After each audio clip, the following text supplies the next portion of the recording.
भाजपा तो विपक्ष को लगातार फंसा रही है। तो मुकेश सहनी भाजपा से सीट शेयरिंग को लेकर सीट मांगेंगे, इतना सीट पर दीजिए नहीं तो हम अलग चुनाव लड़ेंगे। मुकेश सहनी अब भी ये कह रहे हैं कि अगर बात नहीं बनी तो 40 सीटों पर चुनाव लड़ेंगे, झारखंड भी लड़ेंगे, उत्तर प्रदेश भी लड़ेंगे। नमस्कार, आप भारत लाइव देख रहे हैं और ये है रातों रात, जहां दिन भर की बड़ी खबरों पे हम चर्चा करते हैं और दिन भर की जो राजनीतिक घटनाएं होती है उस पर हम विश्लेषण करते हैं। मेरा पहला सवाल है कि तेजस्वी और नीतीश सहनी के शर्त से परेशान हैं। देखिए, मुकेश सहनी बिहार की राजनीति में उतने प्रासंगिक हैं नहीं जितना अब हो गए हैं, इसलिए कि चुनाव का वक्त है और जब भी चुनाव आते हैं तो मुकेश सहनी का भाव बढ़ जाता है। उपचुनाव में भी मुकेश सहनी का भाव बढ़ता है, लेकिन उपचुनाव सरकार और विपक्ष के बीच में होता है। तो ऐसे में जो प्रत्याशी होते हैं बाकी निर्दलीय हो या अन्य दलों से उतने प्रासंगिक रह नहीं जाते हैं। लेकिन अब जब 2024 के चुनाव आने वाले हैं तो 2014 आपको याद करना होगा। 2014 और 24 में मुकेश सहनी के लिए क्या बदला, क्या अंतर है। 2014 में मुकेश सहनी किसी के लिए प्रचार करने गए थे, भाजपा ने स्टार प्रचारक बनाया, भारतीय जनता पार्टी के साथ मुकेश सहनी जुड़े थे, नया उस समय जुड़े थे। और अभी की जो परिस्थिति है 2024 में, तो मुकेश सहनी भाजपा से सीट शेयरिंग को लेकर सीट मांगेंगे, इतना सीट पर दीजिए नहीं तो हम अलग चुनाव लड़ेंगे, छोड़ देंगे या विरोध में लड़ेंगे नीतीश के लिए भी। लेकिन मुकेश सहनी की जो शर्तें हैं वो लगातार परेशान कर रही हैं। एक तरफ जहां तेजस्वी यादव के खेमे में मुकेश सहनी को लेने के लिए चर्चा चली थी, लेकिन तेजस्वी यादव खुद कहीं ना कहीं इसके विपक्ष में खड़े हैं। मुकेश सहनी के बयानों ने बता दिया है कि वो मुख्यमंत्री नीतीश कुमार के साथ रहेंगे, मुख्यमंत्री नीतीश कुमार में आस्था रखते हैं। मुकेश सहनी कई बार जिक्र कर चुके हैं कि उनकी आस्था मुख्यमंत्री के साथ है और मुख्यमंत्री ने अच्छा काम किया है। वही बात करें तो लालू प्रसाद यादव को लेकर भी वो बातें कहते हैं और कहते हैं कि लालू प्रसाद यादव अच्छे नेता हैं, उन्होंने गरीबों का उत्थान किया है। तेजस्वी यादव से उनकी जो है मत भिन्नता रही है पहले से ही। सीट शेयरिंग को लेकर पिछले बार चुनाव में पीठ में खंजर भोंकने वाला प्रकरण आपको याद होगा, प्रेस कॉन्फ्रेंस चल रहा था, उसी दरमियान उन्होंने जिक्र किया। इस बार खबर है कि मुकेश सहनी 2 से 3 सीट पर चुनाव लड़ना चाहते हैं।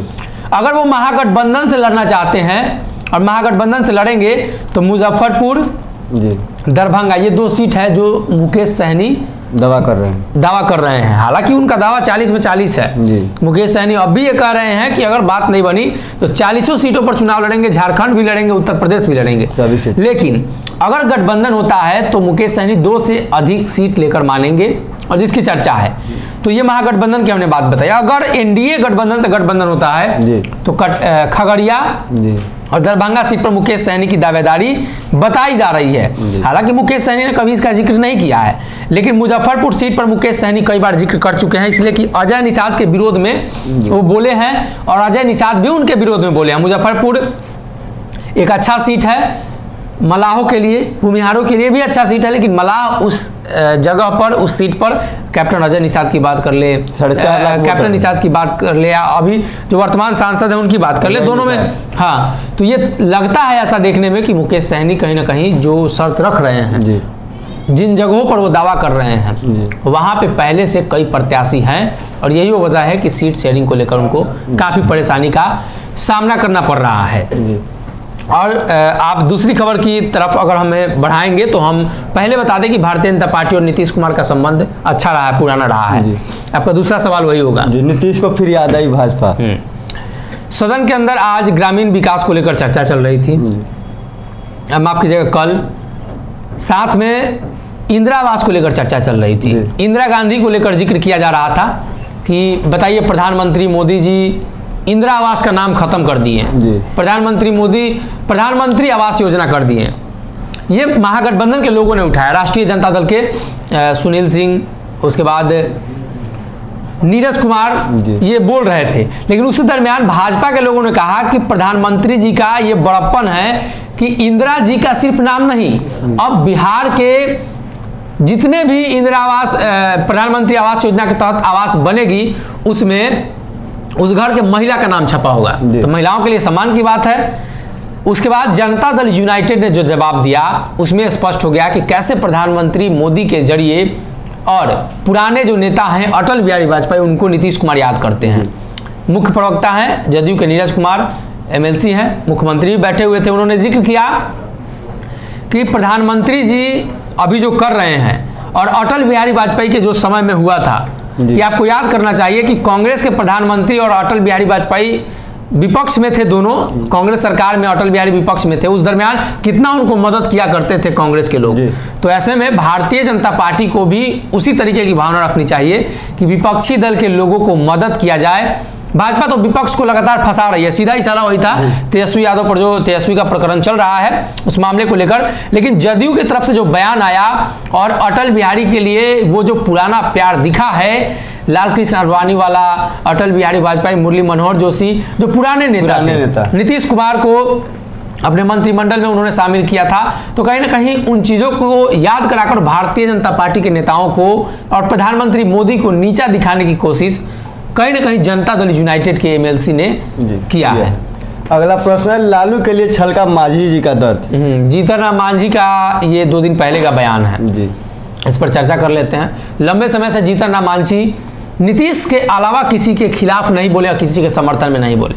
जीतन राम मांझी का अक्सर बयान विवादित हो जाता है, हालांकि वो कितना सही बोलते हैं उनके हिसाब से तो सही होता है, लेकिन जो बयान होता है वो कहीं ना कहीं बाद में कन्वर्ट होते जैसे कुछ बोले और दूर तक जानी है वो बात, तो एक आदमी दूसरे को बताएगा, दूसरा आदमी तीसरे को बताएगा, वैसे में कुछ का कुछ हो जाता है, पास होते जाते हाँ, कुछ हो जाए। तो वैसे में जीतन राम मांझी का बयान हर बार कुछ ना कुछ गलत हो जाता है। इस बार भी, आज भी उन्होंने जो कल भी उन्होंने बयान दिया राम को लेकर, रावण को लेकर, खैर उसमें नहीं जाएंगे। जीतन राम मांझी ने लालू प्रसाद यादव पर जो सवाल पूछे गए थे कि लालू प्रसाद यादव को बेल मिली है, तेजस्वी को नहीं मिली, तेजस्वी को अब कोर्ट से झटका मिल गया।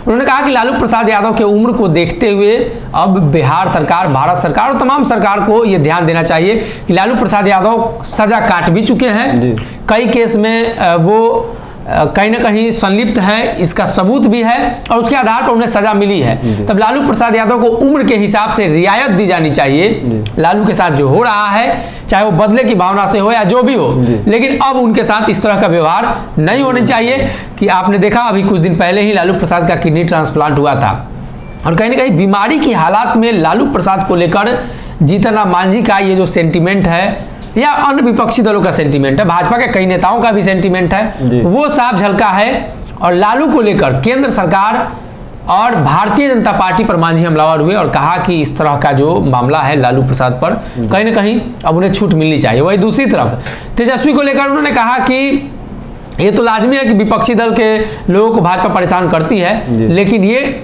स्पष्ट है कि भारतीय जनता पार्टी और केंद्र सरकार कहीं ना कहीं नीतीश कुमार की सरकार को अस्थिर करना चाहती है।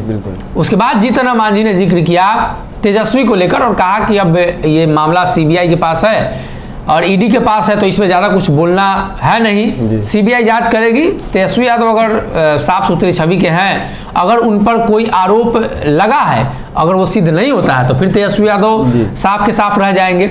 लेकिन मांझी ने एक चीज़ स्पष्ट कर दिया है कि लंबे समय बाद लालू प्रसाद के बारे में बोलकर उन्होंने कहीं ना कहीं 2024 के लिए अपना गेम सेट करने की कोशिश किया, इसलिए कि जब सीट का बंटवारा होगा तो लालू प्रसाद की भूमिका अहम होगी। नीतीश कुमार जिस क्षेत्र से लड़ना चाहते हैं जदयू, और मांझी जिस क्षेत्र से लड़ना चाहते हैं, अगर उस पर राजद की दावेदारी होती है तो राजद की दावेदारी मजबूत कही जाएगी, इसलिए कि राजद के पास सबसे ज़्यादा विधायक है। भाजपा के खिलाफ राष्ट्रीय जनता दल सबसे डटकर खड़ी रहती है, तो ऐसे में जीतन राम मांझी अपना सब कुछ देखते हुए कहीं ना कहीं ये हाथ बढ़ाएं। तो आपने देखा दिन भर की बड़ी खबरों की हमने विश्लेषण करके बताया कि खबरों के अंदर क्या कुछ चल रहा है। इसी तरह के विश्लेषण के लिए आप भारत लाइव देखते रहें। अगर ये वीडियो पसंद आई और वह बिहार के राजनीति और बिहारियत से सरोकार रखेनी तो सब्सक्राइब बटन दबा के चैनल के सब्सक्राइब कर ली। ओजे एगो घंटी बा, ओकरा बटन दबा देला से कुल सटीक और मारक खबर रुआ मुफ्त में मिल जाई। अगर रुआ पत्रकारिता के हमनी के नया प्रयोग में सहयोग कर चाहतानी तो ज्वाइन बटन दबा दी। पेटीएम नंबर नोट कर ली 9386816700। धन्यवाद।